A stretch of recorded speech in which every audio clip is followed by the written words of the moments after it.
What is up, YouTubes? We are back with a two-headed giant guide because hopefully some of y'all will get to play two-headed giant at your pre-release. We'll go through a quick format refresher and an important impact it has on one of the new mechanics in Strixhaven, all the cards you need to keep an eye out for, and deck building tips for when you get into your two-headed giant event. If you want to get more of a feel for the set, the mechanics, and what each archetype is up to in Strixhaven, check out my pre-release guide. Also, don't forget to hit that like button and subscribe for more MTG videos. Now let's jump into what we need to know. Starting with our format refresher, you build two decks from a shared card pool, which is basically your two pre-release kits. This also means that both of you share a sideboard, which is especially important because of the learn lesson cards and results in both of you having more options with those learn cards you play. Now, each team starts with 30 life, you share a life total, but you do not share mana. If you gain life, that does not count for any life gain synergies your teammate may have. Things that say something like creatures you control still only impact your creatures, not your teammates. It is your library, your graveyard, but the chaos begins when we start seeing phrases like each. A card that says each player affects all four people playing. Cards that read each opponent hits both of your opponents, meaning they usually are twice as effective. And cards that say target creature can still target you or your opponents or your teammates' stuff, so you get a bit more flexibility with those spells and effects. Any other questions? Let me know down in the comments. Now let's get into the cards that are impacted for better or worse with us playing two-headed giant. Starting with colorless. Wandering Archaic is a great card in Limited, but now becomes even more powerful, having two people you can potentially copy spells from. If your teammate can protect it as well, now you're in business. Its other side, Explore the Vastlands, still helps everyone, is a spell I would be quite hesitant to cast unless it's finding your finisher or is a desperation Hail Mary to find an answer. But yeah, Wandering Archaic, really good in this format. Moving on to white, Mavinda doesn't get changed much, but you do have the option to pay the 8 colorless for their ability to help your teammate. Secret Rendezvous would be amazing if it let you target you and your teammate, but Wizards smartly made it only able to target an opponent, so there's a card I wouldn't normally play unless you can sneak a Hull Breacher into your deck. I'm sure no one would notice. Show of Confidence is a really nice combat trick or pump spell because it can impact multiple creatures, including your teammates. And lastly, Stonebinder's Familiar does trigger off anyone exiling cards during your turn, so just make sure you and your teammate are sequencing your plays correctly, and then who knows, maybe your opponents will help you out too. Now on to blue, Tempted by the Auric, stealing 2 creatures or planeswalkers, just yes, please. Test of the Talents I think gets better because the odds of an opponent having multiple of the same spell, like a removal spell, is much higher, meaning this card can get you a lot more value. Plus knowing what's in even one of your opponent's hands is pretty nice. Sadly, blue only has these two rather spicy options, so now we move into black, which always is the color that boasts strong, if not the best value for two-headed giant, but Strixhaven does have the two-headed giant value a bit more dispersed than just in black, and I wouldn't say it's a crushing disappointment, but what I would say is that's the first card in black to look at, because it hits everyone, and then you get to draw 2 cards. So it being instant speed is not all that bad, especially in a racing situation where you can just barely squeak out ahead on life, and then use it as a finisher.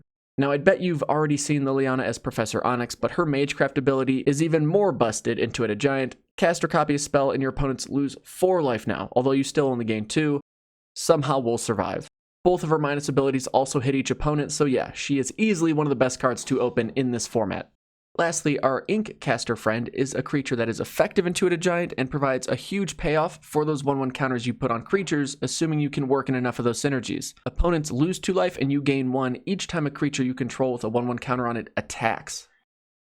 Now we move on to red, which is competing for the strongest color in two-headed giant. Academic Dispute help make sure that problem creature gets removed, or at least you have the opportunity to remove it in combat. Plus, I like the learn cards even more because of the whole sharing a sideboard thing. So it's definitely a card to consider, especially with it being best of 1 and your opponent's most likely having some amount of flying that you need to deal with, or if you just need an emergency answer to block a flyer. Crackle with Power just wins you the game. It just does. If you can just save up some manas or save up those treasures and hit both your opponents for what is most likely lethal damage. If you get X up to 3 or more, then you can target both your opponents and then your teammate's biggest creature just to show them who runs the show.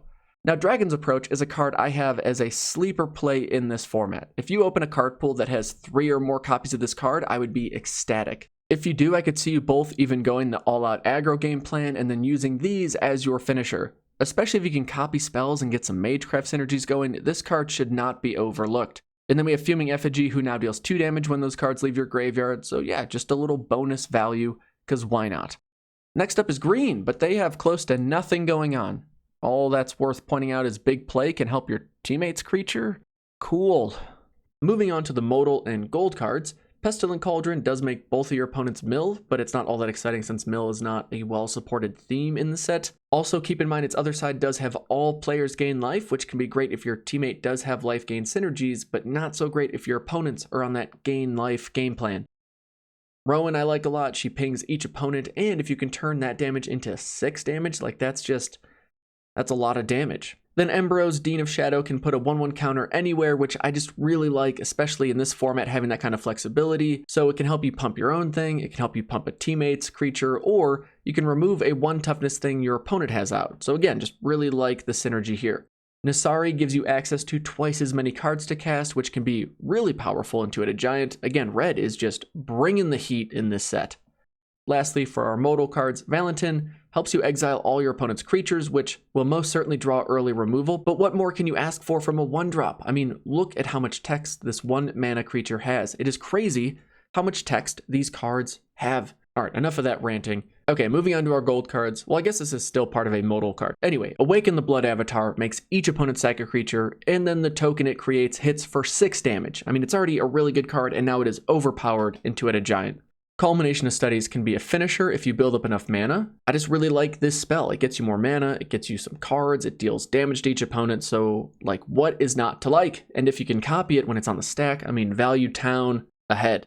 Damogoth is interesting since it is a huge body and hopefully sacking creatures isn't a big deal to you. Remember you can only sack your creatures, but if you have to sack it to itself, at least it gets you a slight card advantage. Deadly Brew is also a great play in the right situations. Just make sure you're not hurting your teammate more than your opponents, because that would not be a nice thing to do. Dina is awesome in this format and is a reason to play Witherbloom, especially if you pull multiple copies of her in your card pool. Witherbloom Apprentice would also pull me into Witherbloom because of how effective its Magecraft ability is, having 2 opponents. Lorehold Apprentice is a reason to play Lorehold if you get multiple copies of her, as she gives your spirits the ability to ping your opponents for 2 damage, since you have 2 opponents. Lorehold Excavation pings for 2 as well, and is just a solid card in Two-Headed Giant, especially with it being a slower format.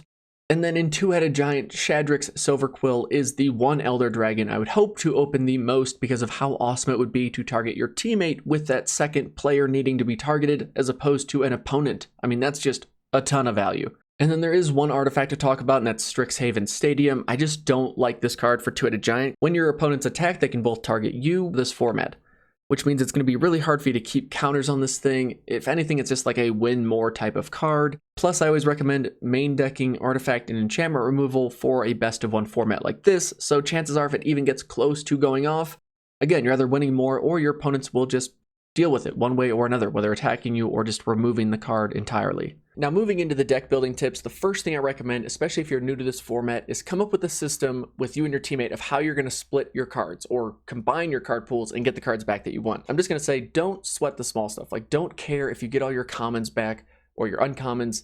It's usually easy enough to remember which rares and mythics you open, but the point of that time, which goes by really quick, the point of that time is to build the 2 best decks you can so that you can get more prize packs. And that's way more fun to split up than just trying to remember, again, who opened every single card and whatnot. So yeah, don't sweat the small stuff.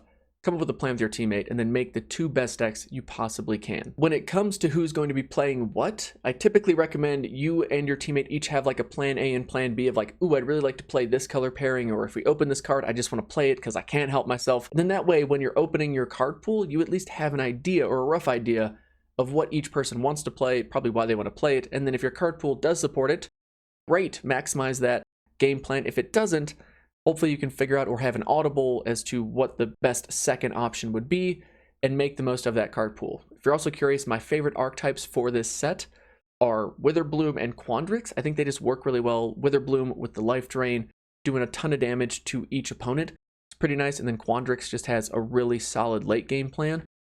I'd also, maybe I'd throw in tier 1, I'd probably throw Prismari up there too, because red has a ton of synergy with regard to it being Two-Headed Giant, just doing a lot of damage to each opponent, and it has a stronger late game. And then in tier 2, I'd have Lorehold and Silverquill, with the caveat of, depending on your card pool, especially if you don't open a lot of great late game bombs, I've seen plenty of teams show up to any and all set releases and they go all out aggro, and you have a team that's kind of sitting there They're playing all their late game stuff. They're taking advantage of it being a slower format typically, and they just run people over. The problem is that they're sharing white. So if your card pool is a really strong white presence and it can support 2 decks, if you want to go all out aggro, I would not blame you one bit, especially in this format, especially with how good Silverquill is having a majority of the flying and red is having a majority of the damage to each opponent, or a significant amount of damage to each opponent. Remember that it is a best of 1 event and that the time goes quick when you're building your deck, but it also goes kind of quick when you're playing your game because it gets really intense. The format's a bit slower, but you also get a free mulligan. So don't keep a terrible hand because nothing feels worse than keeping that 2-lander, especially when you hadn't used your free mulligan. Then you leave your teammate out to dry and they're fending them off, and you just know if I had done anything this entire game, probably would have won. But instead I sat there with 2 lands till turn 7 and there was no coming back. So yeah, I think that's it. Remember, it's a best of 1. Don't not use that free mulligan if you need to. Have a system for how you're going to split your cards. Just have fun. I mean, that's the most important thing. If you get to go to one of these and you can stay safe, like just have a ton of fun. I love 2-headed giant. It's probably like the most chilled way, at least where I go. It's always laid back. It's just a lot of fun. If you get to go to one, I wish you the best of luck. Let me know if you have any questions, and if you do go, definitely come back. Let me know how it went, because I always love to hear those stories, what your sick plays were, or just awesome polls you had. Let me know down in the comments. But yeah, thank you so much for watching. We'll see you in the next video, my friends. Take it easy. Peace.